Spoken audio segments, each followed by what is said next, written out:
민재는 도서관 문을 열자마자 심장이 쿵 내려앉았다. 매일 같은 시간, 같은 자리, 같은 남자. 그는 숨을 고르며 그를 힐끔 보았다. 안경 너머로 책을 읽는 낯선 남자의 눈빛이 너무 깊어 마치 민재의 영혼을 꿰뚫는 듯했다. 민재는 서울의 오래된 대학 도서관에서 매일 밤을 보냈다. 22살. 문예창작과 3학년인 그는 글쓰기에 푹 빠져 있었다. 하지만 요즘 그의 펜은 멈춰 있었다. 무언가 부족했다. 영감. 아니면 그 이상의 무언가. 그는 매일 밤 2층 창가 자리에서 책을 읽으며 답을 찾으려 했다. 그리고 그곳에서 그를 만났다. 준서. 민재가 붙인 이름은 아니었다. 그저 도서관에서 매일 마주치는 낯선 남자였다. 20대 초반으로 보이는 그는 늘 세련된 옷차림에 안경 뒤로 보이는 눈은 날카로우면서도 따뜻했다. 그는 항상 같은 자리에 앉아 노트북을 두드리거나 책을 읽었다. 민재는 그의 손가락이 키보드를 타는 소리, 그가 책장을 넘기는 소리에 자꾸만 신경이 쓰였다. 이상했다. 민재는 사람에게 쉽게 마음을 주지 않는 성격이었다. 그런데 왜 이 남자가 이렇게 신경 쓰이는 걸까? 또 저를 보고 계시네요. 어느 날, 준서가 갑자기 고개를 들며 말했다. 그의 목소리는 낮고 부드러웠지만 민재는 얼굴이 화끈 달아올랐다. 아니에요. 그냥. 책을 이민재는 말을 더듬으며 책으로 시선을 돌렸다. 괜찮아요. 저도 당신을 보고 있었으니까. 준서가 미소를 지으며 말했다. 그 미소는 민재의 가슴을 뒤흔들었다. 그날 밤. 민재는 집으로 돌아오며 준서의 말을 곱씹었다. 저도 당신을 보고 있었으니까. 그 말은 무슨 뜻이었을까? 단순한 농담이었을까? 아니면 더 깊은 의미가 있었을까? 민재는 자신의 마음이 흔들리는 것을 느꼈다. 그는 늘 자신을 숨겨왔다. 특히 남자를 좋아할지도 모른다는 생각은 깊이 묻어둔 비밀이었다. 한국 사회에서, 특히 그의 보수적인 가정에서 그런 감정은 용납되지 않았다. 다음 날, 민재는 도서관으로 돌아갔다. 이번에는 용기를 내기로 했다. 그는 준서의 맞은편에 앉아 말을 걸었다. 저 매일 여기 오시죠. 무슨 책 읽으시는지 궁금해서요. 민재의 목소리는 떨렸다. 준서가 웃으며 책을 보여주었다. 카미의 이방인. 읽어보셨어요? 네, 고등학교 때요. 민재는 어색하게 웃으며 대답했다. 그럼 같이 이야기해볼까요? 저는 준서라고 해요. 준서가 손을 내밀었다. 그 순간 민재는 알았다. 이 만남이 단순한 우연이 아니라는 것을. 준서의 손을 잡는 순간 그의 심장은 다시 쿵 내려앉았다. 하지만 이번에는 두려움보다는 설렘이 더 컸다. 며칠 동안 민재와 준서는 도서관에서 점점 더 많은 시간을 함께 보냈다. 책에 대한 이야기로 시작된 대화는 점차 그들의 삶으로, 꿈으로, 그리고 은연중에 서로의 마음으로 이어졌다. 준서는 민재에게 자신의 이야기를 조금씩 털어놓았다. 그는 서울에서 자란 23살의 대학원생으로 아버지가 이 대학의 유명한 문학 교수라고 했다. 민재는 그 사실에 놀랐다. 준서의 아버지 김태훈 교수는 민재가 존경하는 학자였다.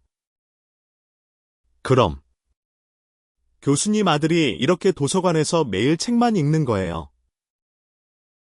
민재가 농담처럼 물었다. 아버지는 제가 좀 더 사회적이길 바라시죠.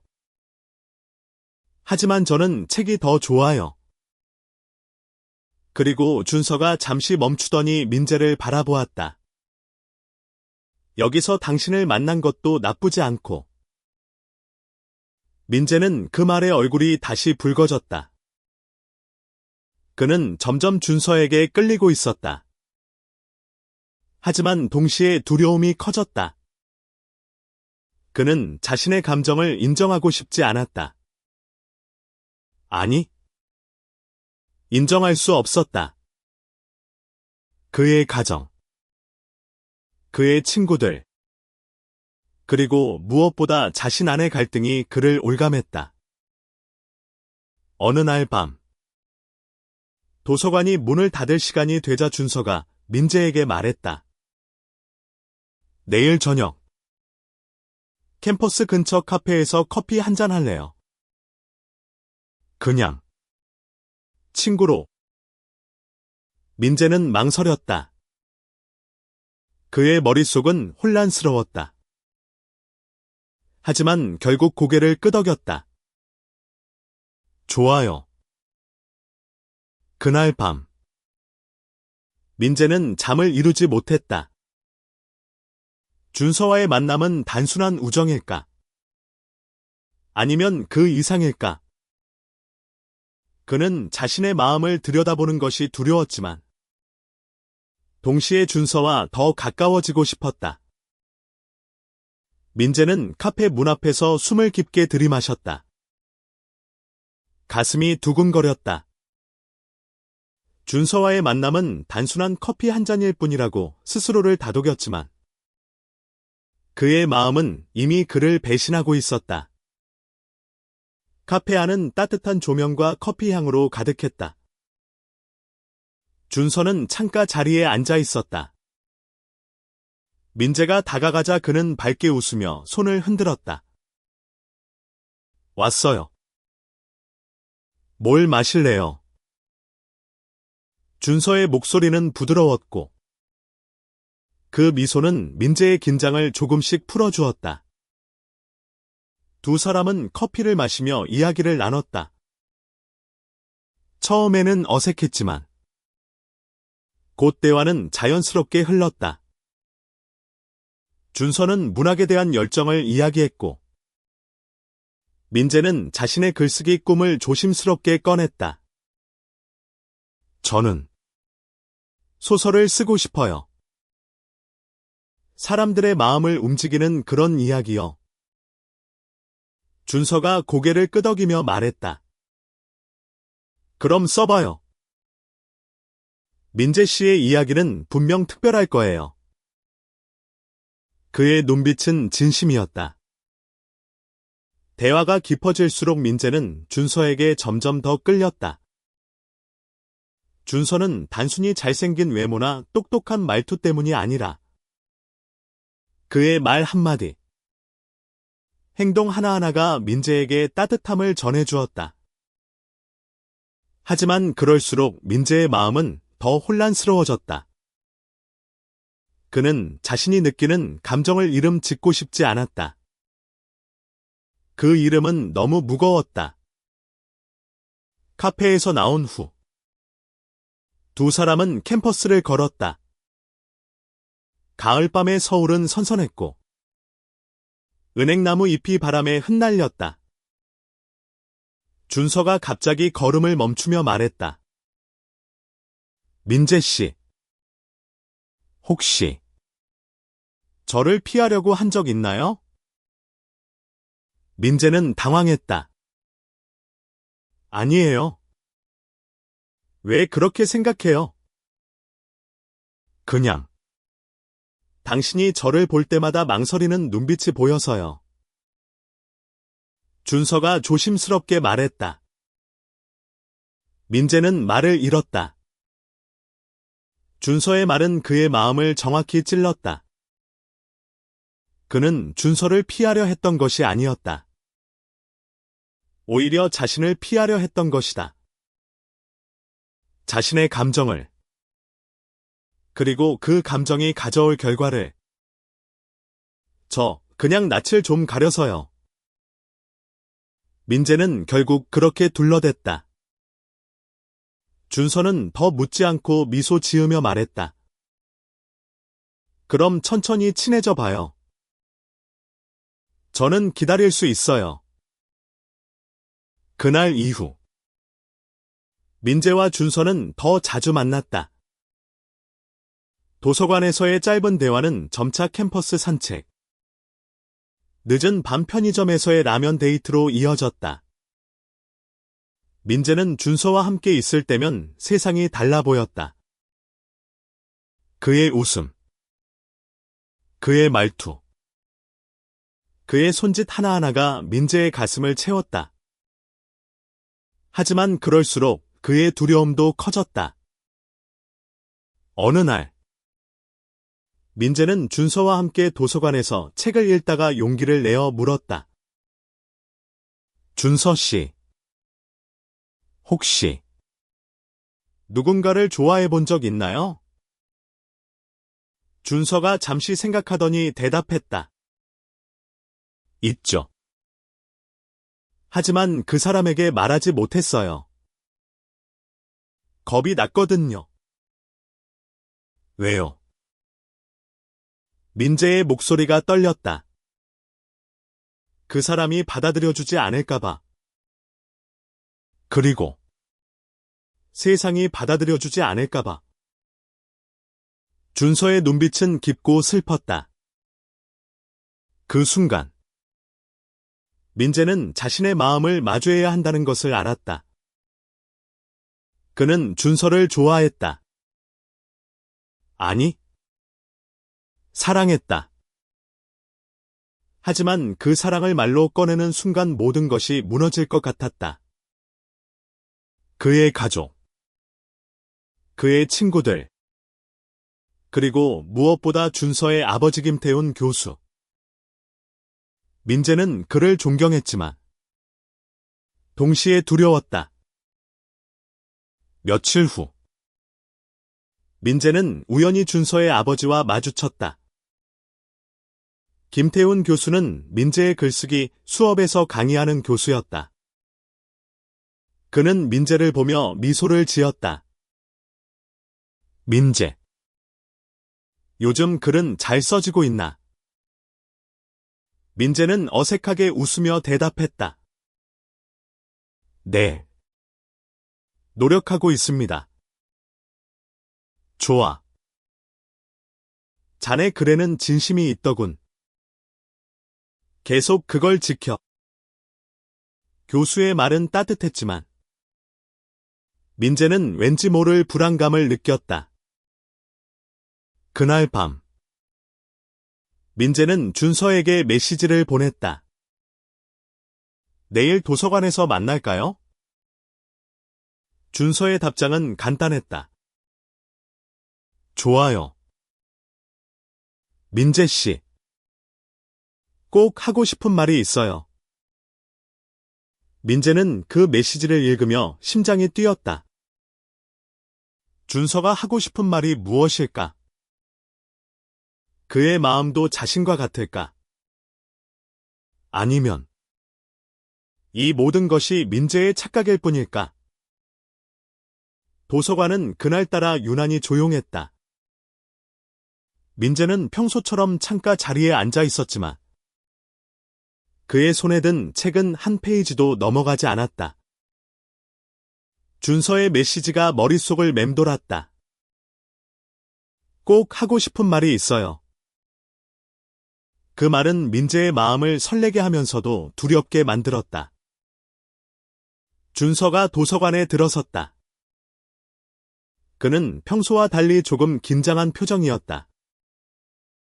민재는 그를 보며 미소를 지으려 했지만 입꼬리가 어색하게 굳었다. 준서가 자리에 앉으며 말했다. 민재 씨, 오늘 좀 다른 얘기를 해볼까요? 민재는 고개를 끄덕였다. 그의 심장은 터질 듯이 뛰었다.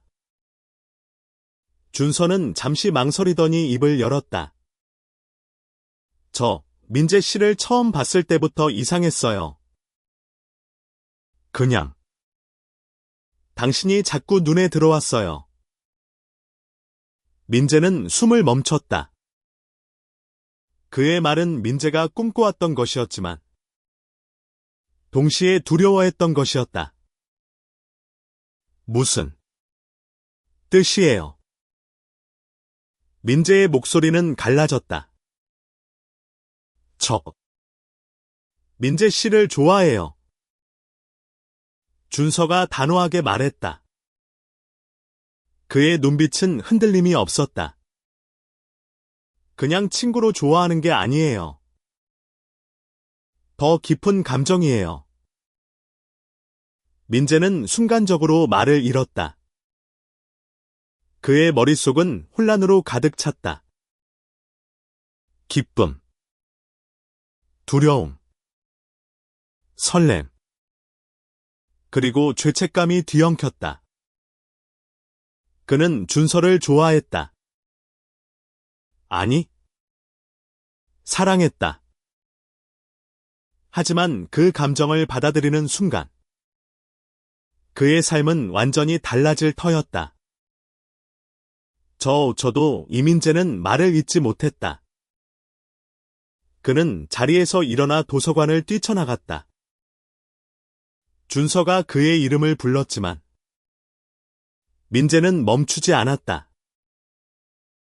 밖으로 나온 민재는 캠퍼스의 어두운 길을 걸었다. 가을 바람이 그의 얼굴을 스쳤다. 그는 자신의 감정을 부정하려 했지만 준서의 고백은 그의 마음을 완전히 뒤흔들었다.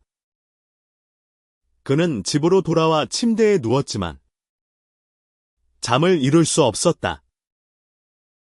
준서의 얼굴, 그의 목소리, 그리고 그 고백이 계속 떠올랐다. 다음 날, 민재는 도서관에 가지 않았다. 그는 준서를 마주할 용기가 없었다. 하지만 준서는 포기하지 않았다. 민재의 전화로 메시지가 왔다. 민재 씨, 괜찮아요. 시간이 필요하면 기다릴게요. 민재는 그 메시지를 읽으며 눈물이 났다.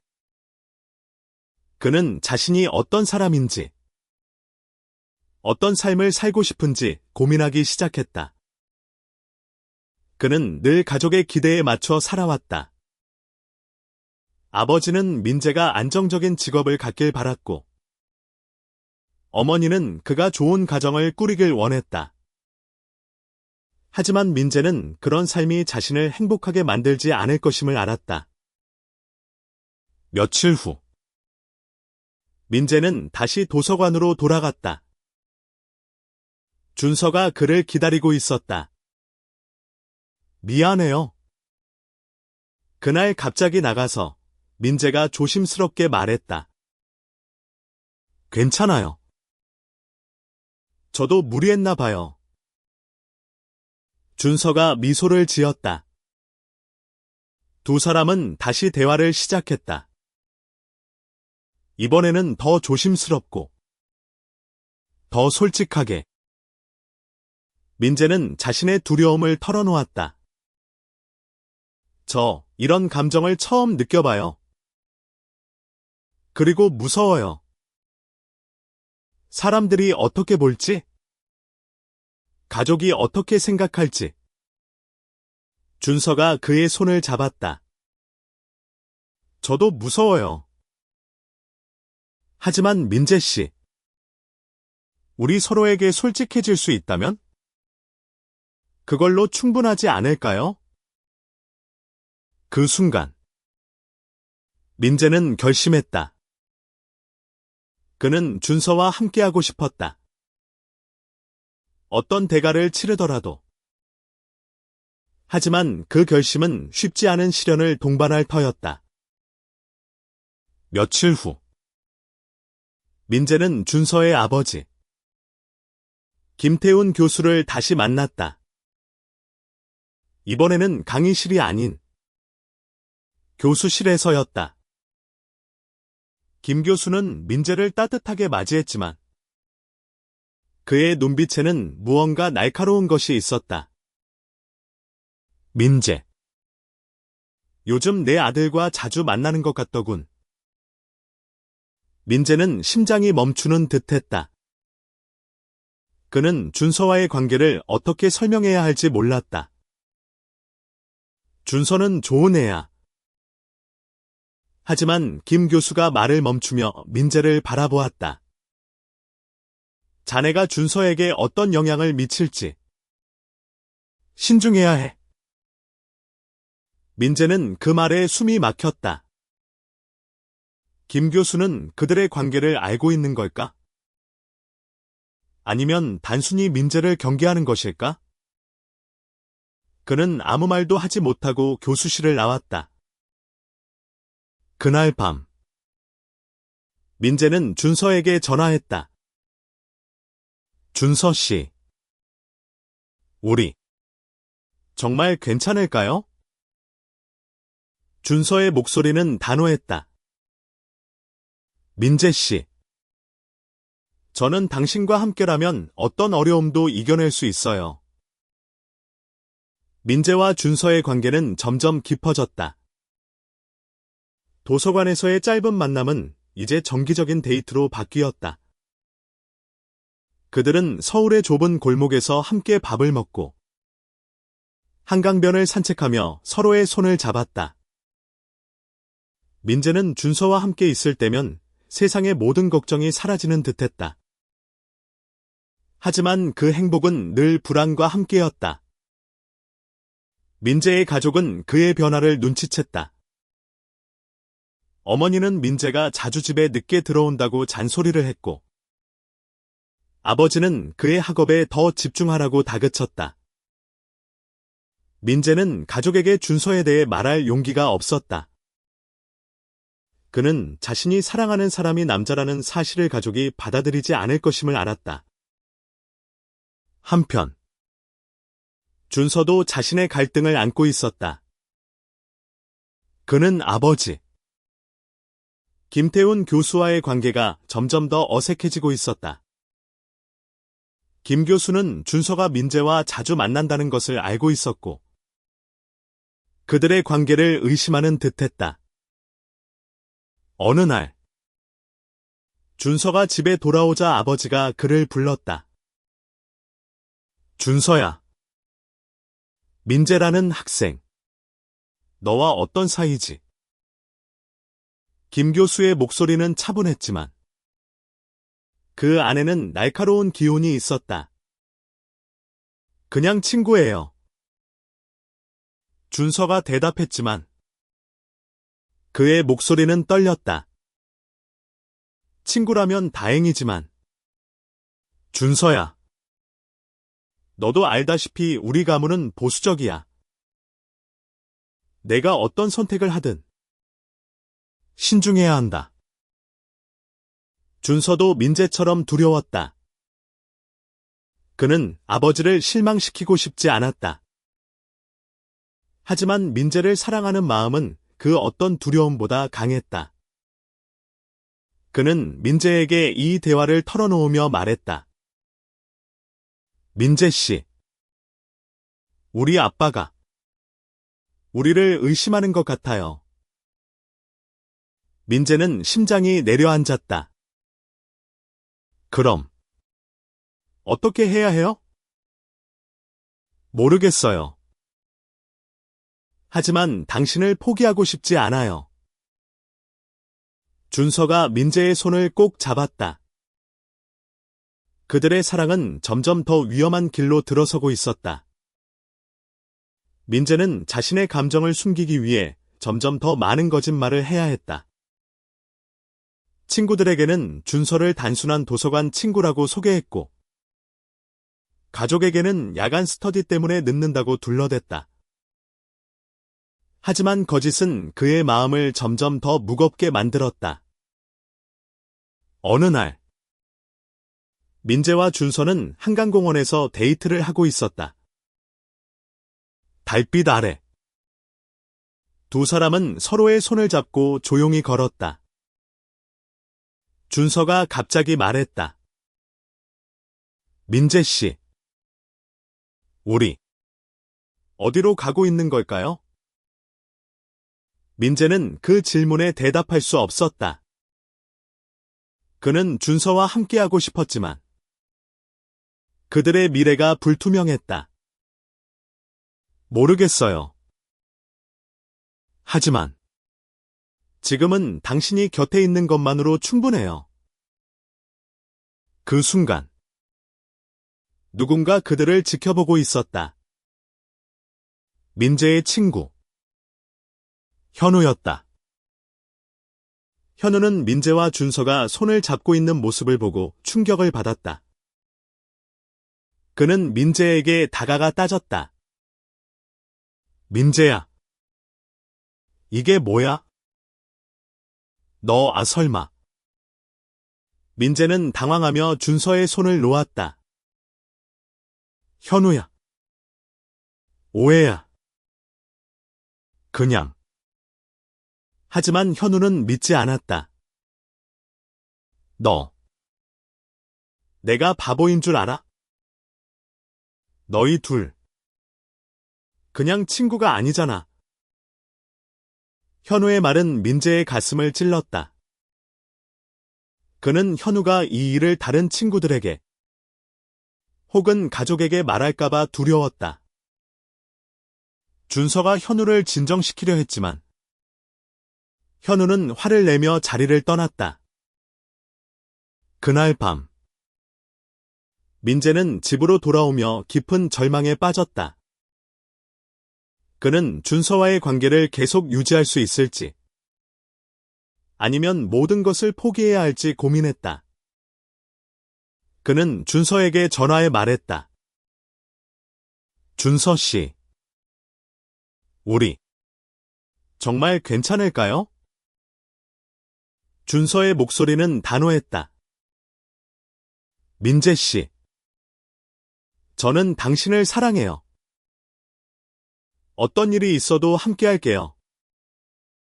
하지만 민재는 알았다. 그들의 사랑은 단순히 두 사람의 문제가 아니었다. 가족, 친구, 그리고 사회의 시선이 그들을 짓누르고 있었다. 며칠 후, 민재는 김태훈 교수의 강의를 들으러 갔다. 강의가 끝난 후, 교수가 민재를 따로 불렀다. 민재, 잠깐 얘기하고 싶네. 민재는 긴장한 채 교수실로 따라갔다. 김 교수는 차분한 목소리로 말했다. 자네, 준서와 꽤 가까운 것 같더군. 내가 잘못 본 게 아니지. 민재는 아무 말도 할 수 없었다. 그는 준서의 아버지 앞에서 어떤 말을 해야 할지 몰랐다. 김태훈 교수의 눈빛은 날카로웠지만 그 안에는 묘한 슬픔이 담겨 있었다. 민재는 숨을 쉴 수 없을 만큼 긴장했다. 그는 준서와의 관계를 어떻게 설명해야 할지 몰랐다. 민재, 자네가 좋은 학생이라는 건 안다. 하지만 준서와의 관계가 어디로 가고 있는지 나는 걱정된다. 김 교수의 목소리는 차분했지만 단호했다. 교수님, 저희는 그냥 친구입니다. 민재는 거짓말을 했다.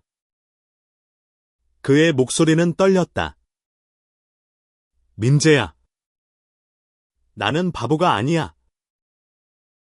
김 교수가 한숨을 쉬며 말했다. 준서가 너를 어떻게 보는지는 내 눈으로도 알 수 있다. 하지만 이 사회는 너희가 원하는 대로 흘러가지 않을 거야. 민재는 고개를 숙였다. 그는 김 교수의 말이 맞다는 것을 알았다. 한국 사회에서 그들의 사랑은 쉽게 받아들여지지 않을 터였다. 하지만 그는 준서를 포기하고 싶지 않았다. 교수실을 나온 민재는 준서에게 전화했다. 당신 아버지가 우리를 의심해요. 준서의 목소리는 놀라움으로 가득했다. 뭐라고 하셨어요? 그냥 신중하라고 하셨어요. 하지만 무서웠어요. 준서 씨. 만약 교수님이 우리 관계를 알게 되면? 민재 씨. 진정해요. 우리 함께 이겨낼 수 있어요. 준서의 목소리는 단호했지만 민재는 그의 말에서 미세한 떨림을 느꼈다. 며칠 동안 민재와 준서는 더 조심스럽게 만났다. 그들은 도서관 대신 한적한 카페나 공원에서 시간을 보냈다. 하지만 그들의 마음은 점점 더 무거워졌다. 민재의 친구 현우는 그날 이후 민재를 피했고, 민재는 현우가 다른 친구들에게 그들의 관계를 말했을까봐 두려웠다. 어느 날, 민재는 집에서 어머니와 마주쳤다. 어머니는 민재의 표정이 어두운 것을 눈치채고 물었다. 민재야, 무슨 일 있니? 요즘 왜 이렇게 멍해? 민재는 아무 말도 할 수 없었다. 그는 어머니에게 준서에 대해 말하고 싶었지만 그 말이 가져올 결과를 감당할 자신이 없었다. 그날 밤, 준서가 민재를 집 근처 공원으로 불렀다. 달빛 아래, 준서는 민재를 끌어안았다.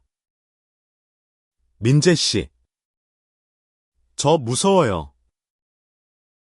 하지만 당신이 없으면 더 무서워요.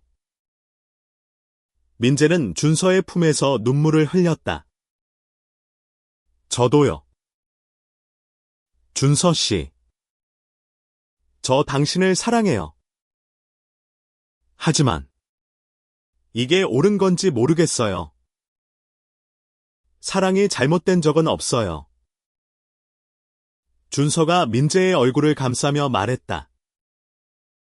그 순간 민재는 결심했다. 그는 준서와 함께 이 길을 가기로 했다. 어떤 대가를 치르더라도. 하지만 그들의 결심은 곧 시험대에 올랐다. 며칠 후, 민재는 현우로부터 메시지를 받았다. 민재야, 너희 얘기 친구들 사이에서 소문났어. 민재는 심장이 멈추는 듯했다. 그는 준서에게 전화해 이 사실을 알렸다. 준서는 침착하게 말했다.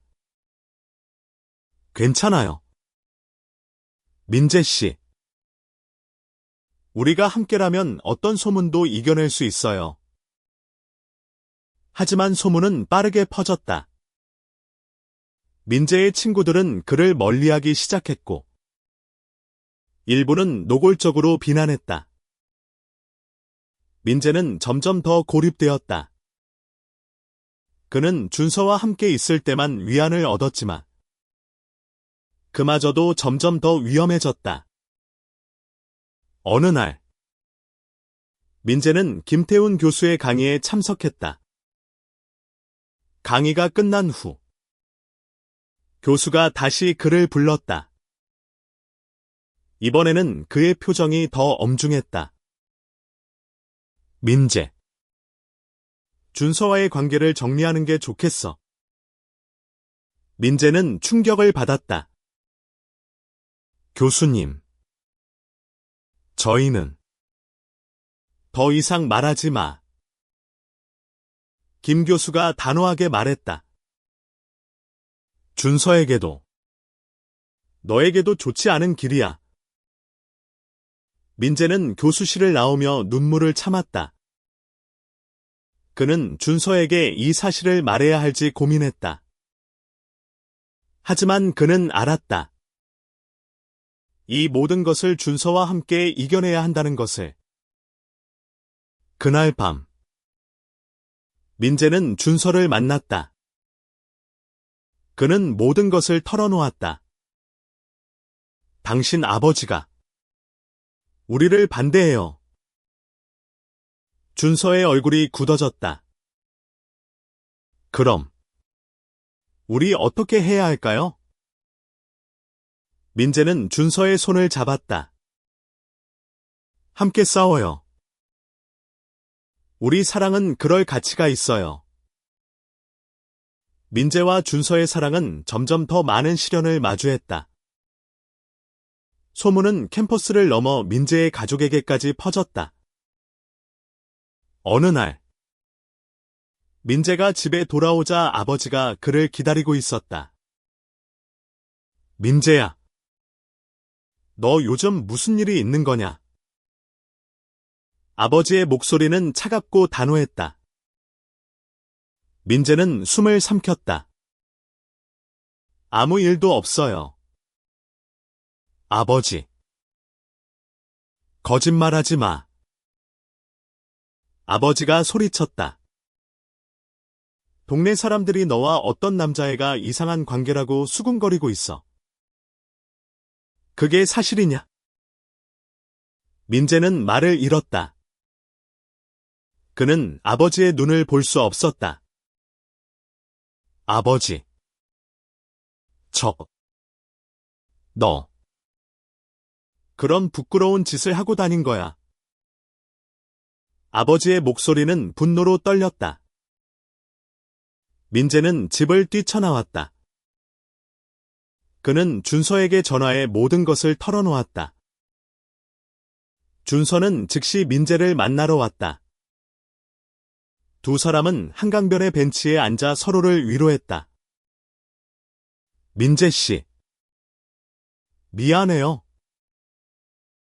이게 다 저 때문에. 준서가 눈물을 흘리며 말했다. 아니에요. 준서 씨. 이건 우리 둘의 선택이에요. 민재가 준서의 손을 꼭 잡았다. 그들은 서로를 끌어안고 한참 동안 말을 나누지 않았다. 하지만 그들은 알았다. 이 싸움은 이제 시작일 뿐이라는 것을. 며칠 후, 준서는 아버지와 대화를 나누기로 결심했다. 그는 김태훈 교수를 찾아가 솔직하게 말했다. 아버지, 저 민재를 사랑해요. 김 교수의 얼굴이 굳어졌다. 준서야, 너 미쳤어. 그런 관계를 내가 받아들일 것 같아. 아버지, 저를 이해해 주세요. 저는 민재 없이는 살 수 없어요. 준서의 목소리는 떨렸지만 단호했다. 김 교수는 한참 동안 아무 말도 하지 않았다. 그러더니 낮은 목소리로 말했다.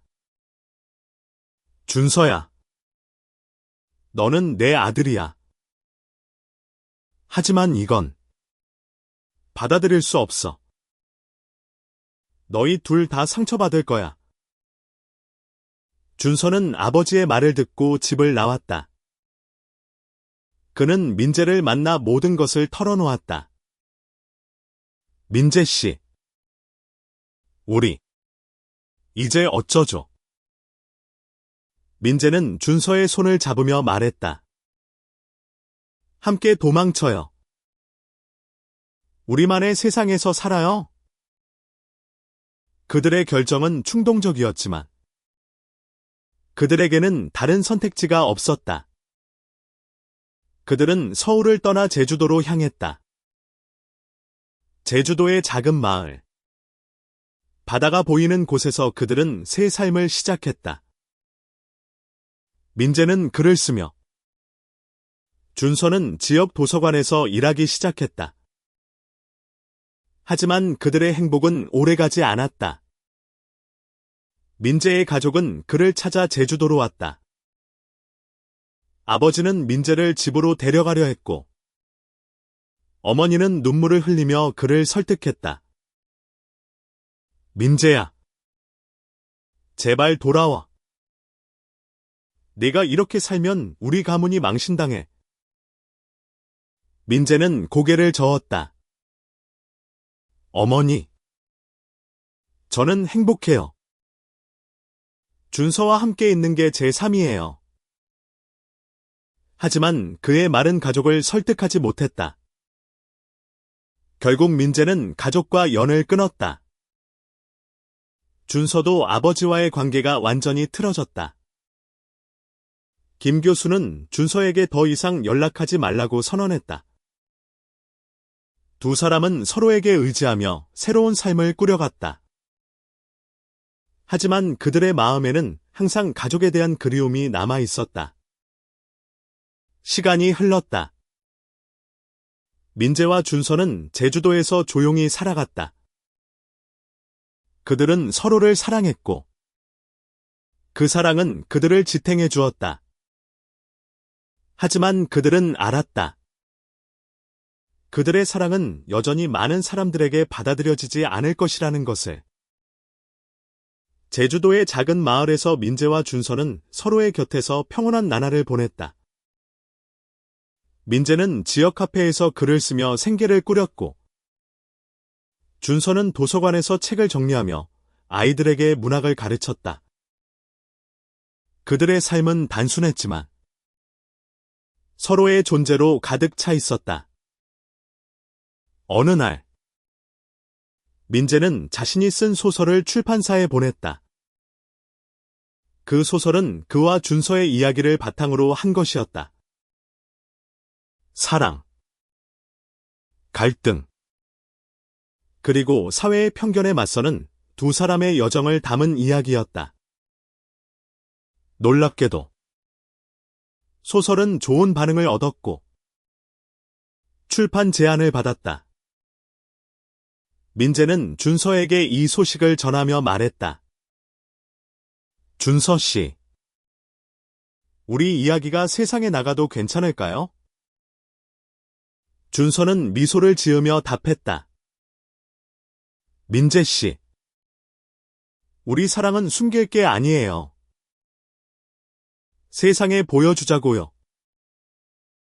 소설이 출판된 후 민재와 준서의 이야기는 많은 사람들에게 감동을 주었다. 특히 젊은 세대와 소수자 커뮤니티에서 그들의 이야기는 큰 반향을 일으켰다. 사람들은 그들의 용기와 사랑의 박수를 보냈다. 하지만 여전히 그들을 비난하는 목소리도 있었다. 어느 날, 민재는 우연히 김태훈 교수로부터 편지를 받았다. 편지에는 짧지만 강렬한 메시지가 담겨 있었다. 준서야. 그리고 민재야. 너희의 소설을 읽었다. 나는 여전히 너희의 선택을 이해하지 못한다. 하지만 너희가 행복하다면 그것으로 충분하다. 미안하다.